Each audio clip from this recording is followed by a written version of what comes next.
Hey guys, welcome to Food and Faith. As always, I'm Anthony. I'm Ryan. And then we got Jon Crenshaw. He's the owner of Get Fit Modesto. Owner, right? Yeah. Very good. Last time I checked, at least as of today.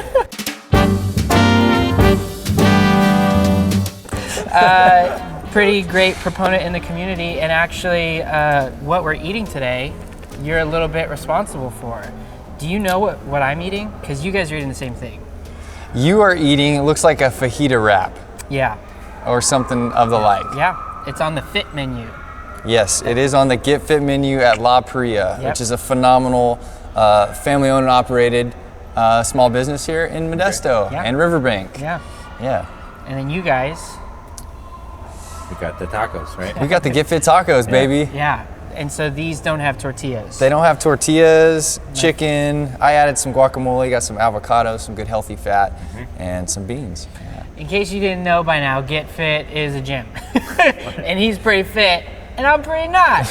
Let's do this. I'm just gonna say a general prayer for food. All right. Thank you for this meal. May you bless our time and help people with this video in Jesus' name. Amen. Amen. Amen. You are going to have to eat pretty carefully. Uh-huh. I use these opportunities to try new things. So like, if you weren't here, I'd probably be doing a burrito. Just because I like burritos. Right on. But in the theme of fitness, I'm getting on the train. I Yeah. appreciate that. But what are you eating after this? I have nothing planned, but I do have pizza in the fridge at home. It's 2 or 3 days old, and then I also have some hot dogs that are also 2 or 3 days old. Okay. Well, it's good Maybe- you're eating something healthy now. Thank you. Yeah, no shame here. I appreciate it. So Jonathan, Jonathan, which you prefer, Johnny? Either way, Johnny. Hey, Johnny. All right, John. I already asked you what you're eating. Gosh. This is going well, isn't it? We're going deep. So We're you going own Get seriously Fit. deep. You have 2 locations, Modesto, Oakdale. Do you have a 3rd location you're planning? You know what? I've learned to never say never. Get Fit was never part of the plan, and we were blessed to have one location, and it filled with some amazing people, and we really thought, wow, this is pretty special. You know, there's other communities out there that could really benefit from us being there. And our heart has always been to serve the community, and so boom, we had people on our team whose heart was to reach another community, and we were able to partner with them, and now we have Oakdale. So I would say absolutely there's possibilities if we feel like there's a need and we have the right people and the right time, and yeah, man, I mean, I think any community can benefit from Get Fit. You guys have a great team. You have great clientele. Ryan is The best. is one of The best. your products of work. You look great. No pressure, no pressure. That's it. This is bad. Haven't been there for a couple weeks at this point because, well, I was going to take that on a dark turn right there. We'll edit that. Yeah. So you have a few. You're open to more. Generally, what's your mission with Get Fit? You know, because it is more than just a gym. Sure. I mean, our mission statement is moving people toward whole health through community fitness and nutrition. But if you talk about, like, at the end of the day, what is Get Fit? It's ultimately kingdom building for us. And we found that, you know, while everyone may not have a church home or go to church, they do want to be a part of something and be connected to something and make a difference in their community. And so for us, we really realized that we had an opportunity to reach people and an avenue and a platform that we could ultimately use to glorify God. And you know, it's really cool because people may not come to church, but they may come get their butt kicked to Get Fit or hang out and spend some time with us. So it really gave us a unique platform to meet people where they're at and to show them that they matter and that they can get involved and make a difference in the community too. You guys have definitely sparked that individual identity and value in people. You know, even in just we speak to Jamie Griswold in one of these, and you know, she talks about that being seen, and like, I know how fitness was a part of that journey for her, and so good on you guys. It's super awesome. Yeah, Jamie's a great example of ultimately what we would love for Get Fit to be, and that's just not just a place where people in the community come and get healthy, but that we're developing leaders to go out and fulfill those other passions that they have. And Jamie's a great example of somebody who came on our team, kind of assimilated, grown, and then had this, this passion put on her heart, and then to just be able to encourage her and support her in whatever small way that we were able to do that, and watch her be able to do what she's done and make an impact now in her way.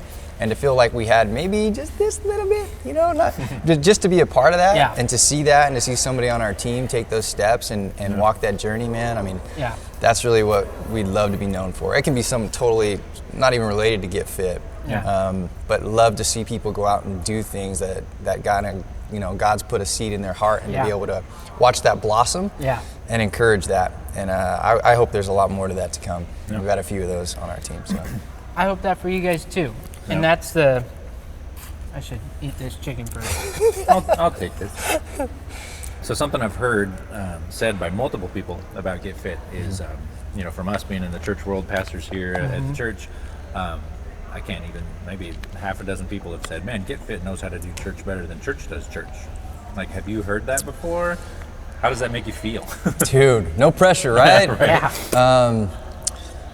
I have heard that before. Yeah. And the only thing that I can really kind of chalk it up to is that, we have the unique ability to just accept people for where they're at without preaching something at them. Sure. And letting kind of like our actions and our care and our investment, both in them and the community, speak without necessarily trying to sell them on something. Yeah. I think there's definitely tones, right? If you pick up on it, or if you're from church, you may pick up on some of the terminology, but sure. At the end of the day, we just love people, and we don't have to work in some of the constraints that church does. Yeah. So we're able to meet people where they're at, maybe in a more acceptable way, than to go to places that maybe church can't go. Yeah. With the heart of ultimately showing God's love and grace. Yeah. Right. And you guys do that in so many ways. Like, yes, you have your hourly training class sessions that are always going on, but on top of that, from your social media, I'm just seeing so much more that you guys are doing outside of your own walls, even, Yeah. Like you're doing that butcher shop, help. Butler's Pantry? Well, what we've always said is like, hey, if we're not known out of people who come to Get Fit, we shouldn't be in business. Because at the end of the day, we exist for an impact much greater than our four walls. And my hope would be that somebody who's never walked foot in Get Fit knows about Get Fit and knows what we're about, and knows that if Get Fit was to go away tomorrow, they would miss us. Even if they never have been a client, they've never been a part of anything for us. And like, we kind of really set like what we do and why we do it to reach that goal. That's awesome. How many years? Oh man, I think we're going on about 6 or 7 years as being a part of Get Fit.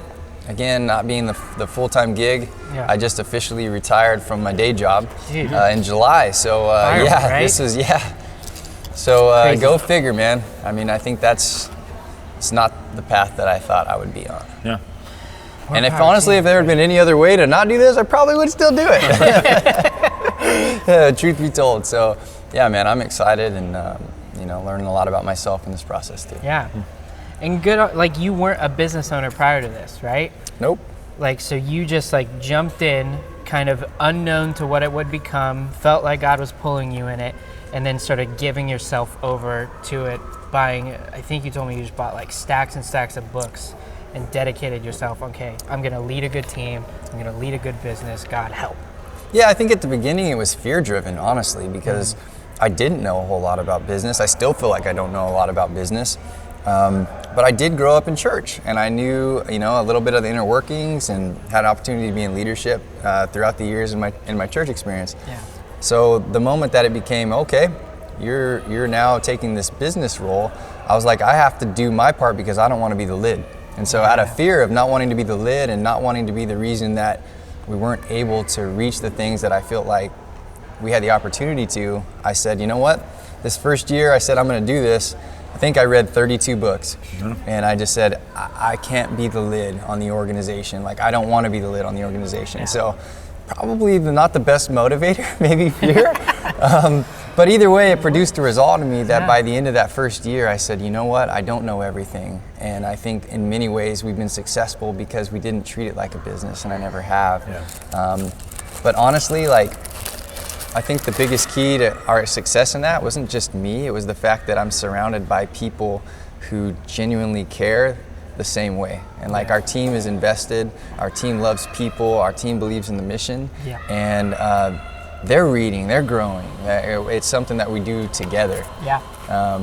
I see you and guys so doing that too. I just get to pay the bills at the end of the day. I mean, that's really that's really the extent of me. But I'm just surrounded by an amazing group of people that have joined us over the years, and I mean, that's really the whole key to success, is surround yourself with like-minded people who share in the purpose and the heart for the reasons why we do it. Yeah, and that's culture. So good on you for putting such a high premium Dude, on that. and I did, random story. Oh. I did meet Craig Rochelle and Andy Stanley.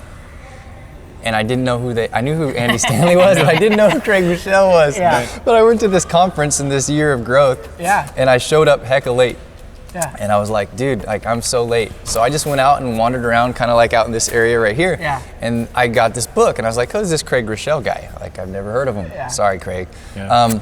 And she's like, oh, that's the guy that's speaking. And so I look on the TV screens, and there he is up on the stage teaching at the leadership conference. She's like, well, if you buy the book, you can go stand in that line, and he'll sign it for you. And I was like, sure, why not? So I went and bought the book, and I went and stood in line, and everybody's in there, and I see him up on the stage, and he leaves the video. Yeah.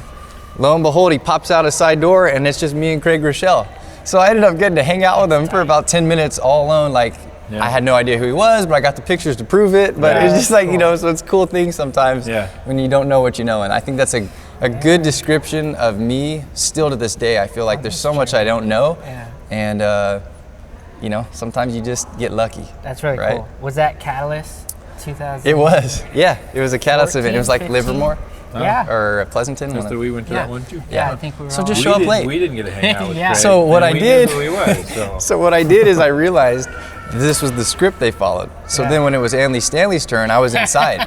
So I left early, and I went and got in the same line, and I was the only guy there. And Yep. hey, Andy Stanley popped out the back door. That's So I awesome. utilized it, and I actually, kind of funny, so Andy Stanley's 7 Practices of Effective Ministry was probably the most influential book that really helped us create the environment that we were looking for at Get Fit. Again, not a business book at all, but just basically talked about how to lead people and build culture. And so it was really cool for me to meet him. So I did read his book, our team has read his book, and then to share, hey man, I don't know if anyone's ever told you this before, but your book was probably the most influential book to this point for our business, and to share some of the things that were happening as a result of his book. So he actually said, I've never had anybody share that with me before. Really? So he's probably trying to make me feel good, but like whatever, I'll take it. I'll just say, hey, Andy Stanley gave me a fist bump. Right. So It we'll counts. go with it. Right. I'll count it. He's never told me that. So, is there a core scripture for the Get Fit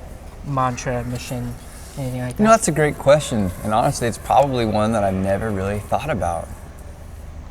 That gives me something to think about. I don't know that I have a core scripture, honestly, that I feel like that I've based or that I've used.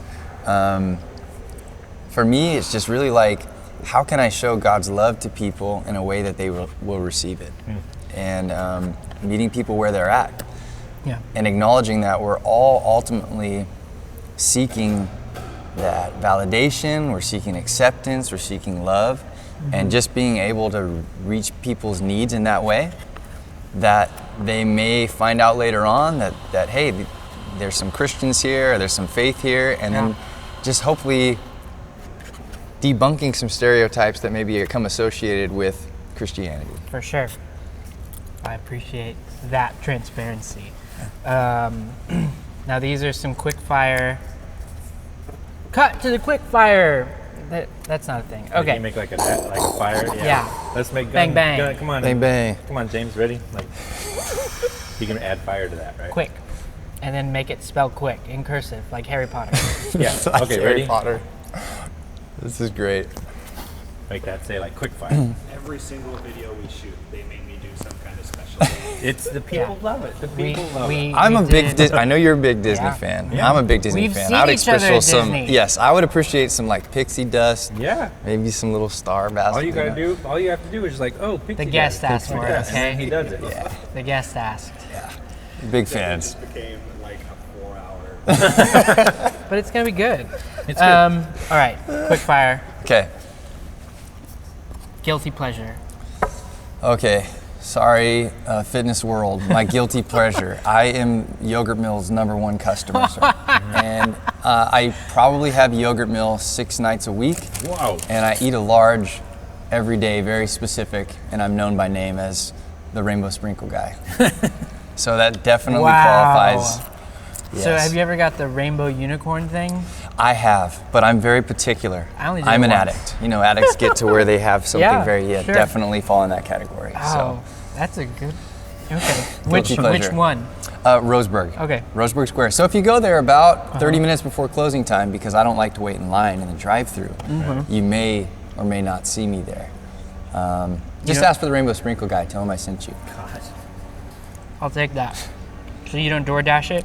Oh no, no. Maybe melted or And something another like that. thing is I only like to eat it right before I go to bed. Nice. These are all things you shouldn't do. Okay, just don't take my fitness advice right now. We asked for some transparency. This is guilt. I'm shamed. I'm gonna have a lot of people now blowing me up on this. So I'm sorry. yeah, appreciate that. I love that you're giving me some parting shots as you're leaving town. You're So welcome. I'll be left to clean it up. You're welcome. All right. Next question. Favorite movie? Favorite movie all time. So I'm gonna say 2. I'm totally adding, making my own. Newsies, right? Disney musical. Again, Yeah. I love Disney stuff, right? And the second movie is The Greatest Showman. Honestly, it has invoked so many different feelings. It's led to a lesson that we use in one of our team teachings. I created a whole lesson on that, and I also went and taught at MJC Business Club and surprised them with a Greatest Showman lesson. So not only has it impacted me and inspired me personally, but like it's in a crazy way. I was like, this is the greatest lesson plan ever, right? And everybody sings it, and everybody knows the words. Yeah. And I I've shouldn't seen you sell talk out about our This Is team, Me. but like, right? Yeah, but like our whole team has cried together to it. So like, it just is. It's just a phenomenal movie. It's very so too good. super soft, very. You're exposing me. No, it's okay. I have a story to share in line with that. So we watched it here as a creative team one day, getting ready for a series big on it. sermon series. Yeah, and we like based it around a lot of that. So we were like thinking through that whole creative lane. But in watching it, that song when he says like it's right here in front of you, everything you ever want, everything you ever need, and how he's chasing after the business, and at the end he's just looking at his kids perform. And like I was a pretty new dad at that point. I was like, Oh, dude. I feel Waterworks. it too. Yes. It is everything. It is, dude. It is. That movie's probably like reached into the soul of more people than any other movie on the planet. Like, It hits everything. You've got the dynamic singing and dancing of Hugh Dude. Jackman. You've got the looks of Zac Efron. Okay.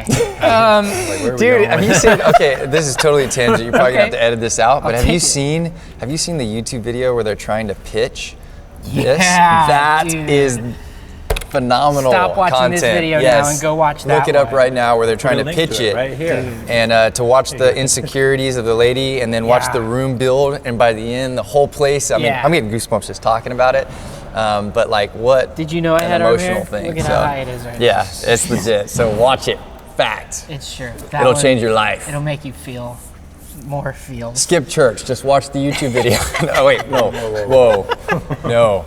Sorry. Because like Hugh Jackman's sitting there like just like listening to it and experiencing it, and then all of a sudden he's up and like yeah. And something weird, like he like lost his voice or something. I don't know. Yeah. Well, I thought it was powerful because she starts off behind the podium, all closed in, all slow, and then like as she gets going, then the emotion starts kicking in, and it's like the podium goes off to the side a little Yeah. bit. And then she starts building, then everybody starts chiming in. Yeah. Then the energy in the room starts going, and then before you know it, like everybody in standing, the whole you're place, standing, everybody's like just feeling it. Like Hugh Jackman's dancing, and it just was like, wow, like what a great example for so many different things about the power of one person stepping outside of their comfort zone. Yeah. And like the power that we all have and ability to change a room or change an environment, like huge there. Like that's one of the best physical representations of that happening that I've ever seen. So You're sparking something in me, and I have no idea what it is. But I'm going to start something too. Okay. Quick rapid fire question number 3. Okay. Favorite vacation spot? Maui, all day. Lord willing, it's our annual trip list, and it is my favorite place on the planet. What other place can you just wear board shorts and flip-flops anywhere you want? That's true. And you can be on the beach or in a restaurant, and it's all okay. Do they call you the rainbow sprinkle guy there too? They don't know me as the rainbow sprinkle guy. They probably know me as some other things that I'm not going to talk about on this video. Fair. And then the last rapid fire question is, how do you wind down? How do I wind down? Yeah, so you've had a long day at the gym, long day just running over paperwork. Dude, yeah, right? The paper cuts and bandaging all those things up. I'm still learning to do that, if I'm honest. Like, I am a doer and I'm a goer, and to sit still and slow down and unwind is something that's a practice for me. And so I don't think that I fully understand the best way to do that for me, but I like mindless things. And so like just hanging out, connecting with the kids for a minute, doing that. I coach all the soccer teams and do all that. So at the end of the day, if it's just me, something meaningless and mindful, like absolutely no mental capacity whatsoever to just watch something that wastes time. So what's on Netflix right now? So What do you Netflix, got? and some days I may just look at Netflix for an hour and not even pick something, just watch the previews. Right?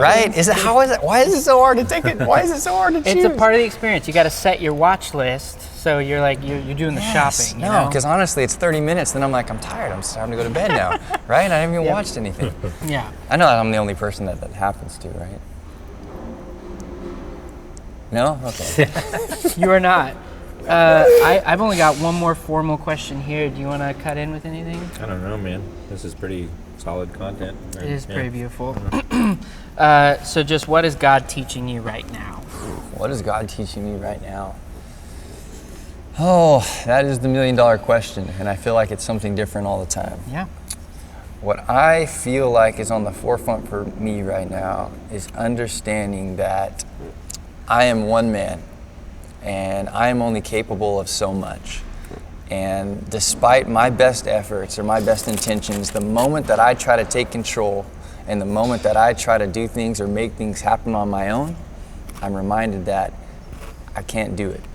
And in different seasons, I will find myself trying to take on more than I should and make things happen, as opposed to feeling the Spirit leading me somewhere or a direction or using the support of others and really utilizing our team, our faith, our direction in helping us reach those goals. Yeah. And it's trying to do it myself. So I think I'm reminded that I'm human and that if left up to my own devices or without the support of my family, my team, without seeking God for these directional decisions, we're doomed.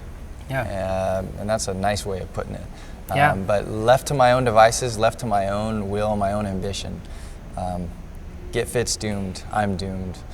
Oh God, it's super dark, but It's like, gotten dark pretty yeah. fast. But at the end of the day, just how necessary keeping God in the forefront, the why in the forefront, the purpose in the forefront is to long-term impact. Yeah. Well, do you have anything to anyone out there that's maybe sitting in a church pew today or maybe sitting at home, sitting in a classroom, and they're feeling like they want to do something with their faith, but they've only ever seen it through the lens of vocational ministry, but really there's more opportunities to do that, like with a gym or something like that. Do you have any sort of encouraging words or thoughts for them? You know, I feel like oftentimes in anything, we feel like we have to be qualified to take the step. We have to know how to do that. We have to have this certification. We have to have this education. We have to have this person pass the mantle to us, whatever it is. And the reality is God's given each of us unique gifts and placed different things in our hearts for a reason. And oftentimes, the only difference between you and a Craig Rochelle or anybody else is they've listened to that and they've stepped out in faith why they didn't necessarily feel qualified. Yeah. and just said, God, I'm here, I'm a vessel, I'm broken, I have all these issues, I don't feel like I'm capable, I don't feel like I'm qualified, but like at the end of the day, I feel like I'm being led, and stepping out in faith, pushing that podium out of the way and stepping out in that faith zone and really giving God an opportunity to show up. And so like wherever you find yourself right now, you already have that seed planted in you. Chances are you already know what that is. So it's just listening to that and taking the next steps, because 90% of people just don't take that step. And that's really what I've learned in my time with other leaders and growth, is that the only difference is somebody decided to actually take the step of faith. And there are so many people that are smarter, more qualified, that are better than me, but I just happen to be the one that took the step. Well, that's great. Do you have anything that you want to like push or? Shoot, no. That's not my style, man. You're writing a book? Yes, I'm writing a book, yes. It'll be available on the Twitter feed. Just click the box, swipe up. I'm something like that. That's what the kids say. Buy my merch. My kids tell me they Fortnite and all that junk. I don't even know how that stuff works, but Fortnite, Gosh. Our sons play Fortnite. Dude, Together. right? And they talk, and so, like it's the most annoying thing ever. I'm like, kids, who would have thought, okay, this is a side note, this is my comment. Who would have thought in our world today that as a punishment, you'd say, you only can watch normal TV. Right? Like, what is that? It drives me, the constantly changing the things and all this stuff and the noise and the kids talking. I'm like, guys. And then they watch these guys that just film themselves, right? And they just talk nonstop. So then they play video games and they think they have to talk the whole time. And I'm like, guys, video games should be focused on the screen, not just talking the whole time. So that's my tidbit right there. Like, let's just get rid of the internet. YouTube, take that away, all the things. Let's just go back to where TV was TV. This is a new segment. Right?